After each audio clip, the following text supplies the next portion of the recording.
Hello, I'm Robert Murray. Welcome to this week's Leadership Minute.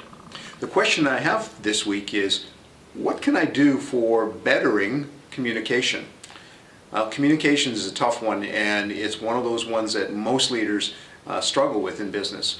And what I've always discovered is that if you are not being very clear, concise, open, and honest about your communication, then that's when you're going to start to run into problems.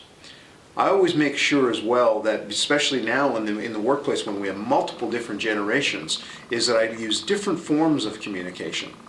Now, me being a baby boomer, we're used to having face-to-face verbal communications.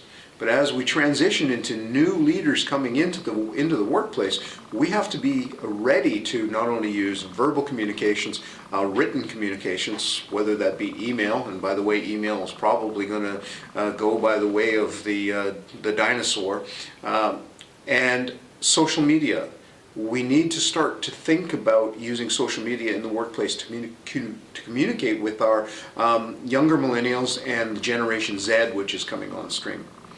The key, though, is to make sure that you are being open, honest, very, very clear, and don't forget to listen.